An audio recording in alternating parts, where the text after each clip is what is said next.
Bismillahirrahmanirrahim. Assalamu alaikum. My name is Mohsin Ali and I am from BEE8C. The topic which I will present here is energy crisis in Pakistan. The contents which I will include are the energy crisis, introduction on energy crisis, the lack of energy resources in Pakistan, and after that I will include the 10 years of energy consumption graph, and then some remedy or recommendations on that.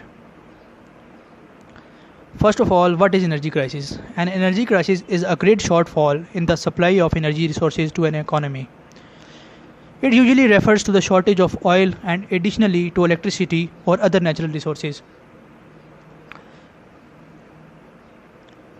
मईशत को तवानाई के वसाइल की फराहमी में तवानाई का बहरान एक अहम रुकावट और एक अहम मसला है, और ये पाकिस्तान में जो है हमें ये जो है शदीद मसला दरपेश है।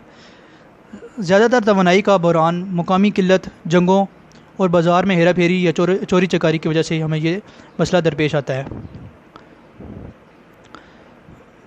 उसके बाद हमारे पास जो रिसोर्सेज हैं, हमारे पास रिसोर्सेज तो पाकिस्तान में बहुत ज़्यादा हैं, लेकिन उसको हम बाकायदा तौर पर हम इसको यूज़ नहीं कर पा रहे या यूटिलाइज़ नहीं कर पा रहे। जो रिसोर्सेज हैं हमारे पास वो हैं हमारे पास वाटर, कोल, नेचुरल गैस, क्रूड ऑयल में हमारे पास डीज़ल और वगैरह भी सब तमाम जो है वो काइंड्स ऑफ ऑयल शामिल है। उसके बाद हमारे पास जो रीन्यूएबल रिसोर्सेज हैं वो विंड एनर्जी है, सोलर एनर्जी है, बायोमास एंड बायोफ्यूल्स है। उसके बाद जियोथर्मल एनर्जी है। सबसे पहले हमारे पास जो नेचुरल रिसोर्स है कोल जो है वो हम यूज़ करते हैं स्टीम बनाने के लिए, जो कि टरबाइन को रोटेट करती है, जिसकी वजह से हमारे पास अल्टरनेटर में इलेक्ट्रिसिटी प्रोड्यूस होती है। पाकिस्तान में स्टीम पावर प्लांट्स काफ़ी सारे हैं, लेकिन हम जो मेजर पावर प्लांट्स हैं उसको मैं इंक्लूड करूँगा यहाँ पे। सबसे पहले जो है वो वापटा कोयटा थर्मल पावर स्टेशन है, जो कि 35 मेगावाट बिजली प्रोड्यूस कर रहा है, जो कि बलूचिस्तान में है। उसके बाद liberty power project which is producing 235 megawatt situated in Sindh, and then Roche Power Limited which is producing 450 megawatt, और ये पंजाब में वाक़या है। उसके बाद एंग्रो पावर कदीरपुर लिमिटेड, और जो कि 227 मेगावाट प्रोड्यूस कर रहा है, और ये सिंध में वाक़या है। लेकिन ये फिर भी जो है वो हमारी डिमांड को जो है वो ओवर मीट नहीं कर पा रहे। उसके बाद हमारे पास आता है जी वाटर एनर्जी या hydro electric power energy. Hydro electric energy also called hydro electric power और हाइड्रो इलेक्ट्रिसिटी, ये हमारे पास इस तरह से यूज़ होता है कि पानी जो है हम ऊंचाई पे इसको स्टोर करते हैं और उसको हम ऊंचाई से जो है वो फॉल कराते हैं, जो हम एज अ पोटेंशियल एनर्जी हमारे पास है। इसको टरबाइंस को रोटेट कराता है, टरबाइंस जो है वो आगे अल्टरनेटर को रोटेट कराती हैं, और जिसमें हमारे पास इलेक्ट्रिसिटी प्रोड्यूस होती है। वापटा के मुताबिक हमारे पास जो पोटेंशियल एनर्जी है वाटर की, वो अवेलेबल जो पोटेंशियल है वो 60,000 मेगावाट है, हाइड्रो पावर पोटेंशियल है, और जो कि हम सिर्फ़ और सिर्फ 7,320 मेगावाट यूज़ कर रहे हैं, और ये बहुत ज़्यादा कम है। और बाकी सारा का सारा जो हमारे पास जो पोटेंशियल है वो ज़ाया जा रहा है, वेस्ट में जा रहा है। क्यों? क्योंकि हमारे पास जो ना बाकायदा डैम्स हैं और ना ही हमारे पास बाकायदा रिसोर्सेज हैं, टरबाइंस हैं जो इसको यूज़ कर सके।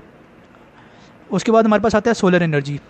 सोलर एनर्जी जो है हम इसको किस तरीके से यूज़ करते हैं कि हमारे पास सोलर जो रेज़ आती हैं, वो रेज़ हमारे पास फोटोवोल्टिक सेल्स पे जब स्ट्राइक करती हैं तो उसकी वजह से हमारे पास फोटो इलेक्ट्रॉन्स प्रोड्यूस होते हैं। उन फोटो इलेक्ट्रॉन्स की मूवमेंट की वजह से हम जो है वो इलेक्ट्रिसिटी जनरेट कर सकते हैं। हमारे पास एक रिसेंटली 2017 में एक हमने हमारी जो गवर्नमेंट है उसने स्टार्ट किया था ये प्रोजेक्ट, और उसमें क़ायद-ए-आज़म सोलर पावर पार्क के नाम से उसने एक प्रोजेक्ट चलाया, जो कि चोलिस्तान डेजर्ट में वाक़या है, और ये इसकी कैपेसिटी है कि ये 1 गीगावाट पावर प्रोड्यूस कर सकता है। लेकिन ये अभी तक जो है वो कंप्लीट नहीं हुआ, और इसमें जो है वो उनका कहना है कि ये 3,20,000 होम्स को ये एनर्जी प्रोवाइड कर सकता है या इलेक्ट्रिसिटी प्रोवाइड कर सकता है, जबकि हम इसके अभी तक जो है वो इसको कंप्लीट नहीं कर पाए।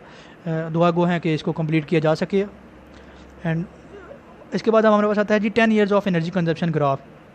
देखें जैसे जैसे हमारे पास टाइम जो है वो आगे बढ़ता चला जा रहा है, हमारे पास हमारे मुल्क की आबादी भी बढ़ती चली जा रही है। सबसे पहले तो हमें ये चाहिए कि हम अपनी जो है ओवर पॉपुलेशन है इसको कंट्रोल में लाएं। और उसके बाद ये देखें, अब जैसे जैसे पॉपुलेशन जो बढ़ती जा रही है, पॉपुलेशन के बढ़ने से हमारे पास डिमांड भी बढ़ रही है। डिमांड देखें, वर्टिकल एक्सिस में हमारे पास डिमांड है और हॉरिजॉन्टल एक्सिस में हमारे पास टाइम है, नंबर ऑफ़ ईयर्स हैं।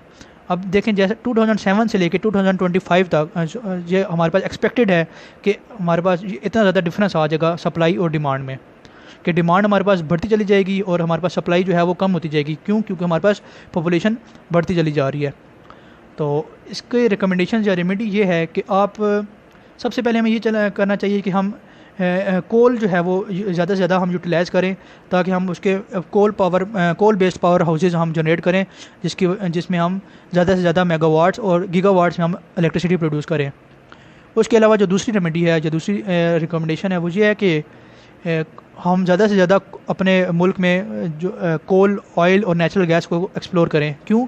क्योंकि हमारे पास देखें मुल्क में जो है वो इकॉनमी आए दिन जो है वो गिरती चली जा रही है, हमारे मुल्क की इकॉनमी गिरती चली जा रही है, वो किसकी वजह से? क्योंकि हमारे पास ऑयल की जो है वो कमी है।